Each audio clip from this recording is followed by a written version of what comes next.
Sir ఆమె ఏదైతే చెప్తుందో నా పిల్లల ముందు, నా ఇద్దరు ఆడపిల్లల మీద ప్రమాణం చేసి చెప్తున్నాను, నేను నమ్మే దైవం మీద ప్రమాణం చేసి చెప్తున్నాను, మేము విడిపోలేదు.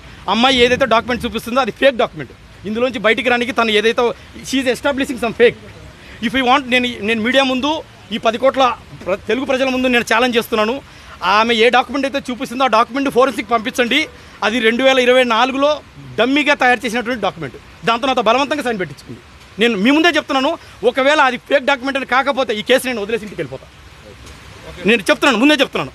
ఆమె 2024లో జూన్ 11 తారీఖు నాతో బలవంతంగా పెట్టించుకున్న సైన్. అది ఫేక్ డాక్యుమెంట్. నా పిల్లల మీద ప్రమాణం చేసి, నేను నమ్మే దైవం మీద ప్రమాణం చేసి చెప్తున్నాను, నన్ను భయభ్రాంతులకు గురి చేసి నన్ను మబ్బితది పెట్టి దాని మీద సిగ్నేచర్ పెట్టించుకుంది. వస్తూ ఉన్నాయి సార్, అంటే ఎక్కడి నుంచి వస్తున్నాయి ఏంటో అన్నోన్ నెంబర్స్ అయితే నుంచి వస్తూ ఉన్నాయి.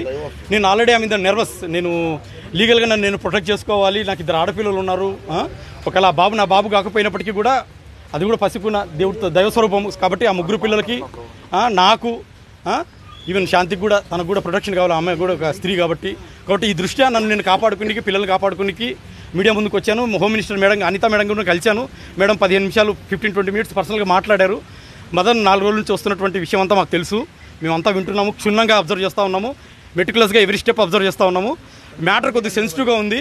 అక్కడ ఒక ఎస్టీ అమ్మాయి, సో ఆల్రెడీ మ్యారీడ్, 2 ఆడపిల్లలు ఉన్నారు.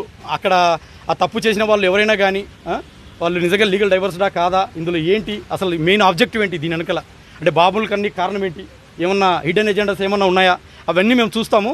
కాబట్టి మ్యాటర్ సెన్సిటివ్గా ఉంది. తప్పకుండా తప్పు చేసిన వాళ్ళు ఎంత పెద్దవాళ్ళైనా సరే ఉపేక్షించేది లేదు.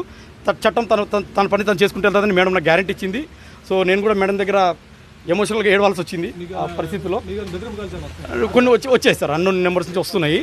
సో ఇటువంటి టైంలో ఇక నాకు వేరే ఆప్షన్ లేదు. డైరెక్ట్ మేడం గారిని కలిస్తే మేడం గారు కూడా వెంటనే డీజీపీ గారు కూడా ఫోన్ చేశారు. So we have to protect this boy and children, వీళ్ళని మనం కాపాడుకోవాలి అనేసి మేడం కూడా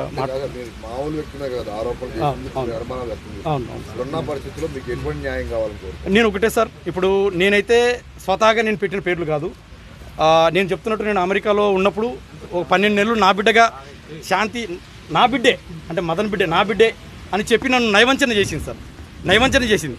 ఆ 9 నెలలు కడుపులో ఉన్నప్పుడు నాకు వీడియో కాల్ చూపించి నీ బిడ్డే అని చెప్పడము, నేను ఎమోషనల్గా అటాచ్ అయిపోతాను. అది ఎంత నయవంచన మీకు తెలుసు, మీరందరూ తల్లిదండ్రులే. ఆ తర్వాత నేను అమెరికా నుంచి ఇక్కడికి వచ్చిన తర్వాత 1 నెల నేను ఐవీఎఫ్ చేయించుకున్నాను అంటుంది. మరి ఐవీఎఫ్ అయితే డాక్యుమెంట్స్ చూపించమ్మా, నాకు ఎవిడెన్స్ చూపించు తల్లి, అన్నోన్ డోనర్ అయితే నేను ఆలోచిస్తాను అంటే ఐవీఎఫ్ లేదు, ఏం లేదు, నేను I have a physical relation అంటుంది. మరి ఏంటి తల్లి ఇదంతా, నాకు 2 ఆడపిల్లలు ఉన్నారు అమ్మ అంటే ఇక తను ఇదంతా చెప్పుకుంటూ వచ్చింది సార్. నేను విజయసాయి రెడ్డి గారికి బాబును కన్నాను స్వయంగా చెప్పింది సార్. ఏ భర్త బయటకు వచ్చి భార్యను అలిగేట్ చేయడు సార్, అంత అవసరం లేదు. నాకు 2 ఆడపిల్లలు ఉన్నారు. నా కళ్ళల్లో చూసి మీరు నా నిజాన్ని గమనించవచ్చు. ఏ భర్త కూడా భార్యను అలిగేట్ చేసి కూతురులకు అన్యాయం చేయడు సార్. ఇది మీరు నమ్ముతారో లేదో నాకైతే తెలీదు.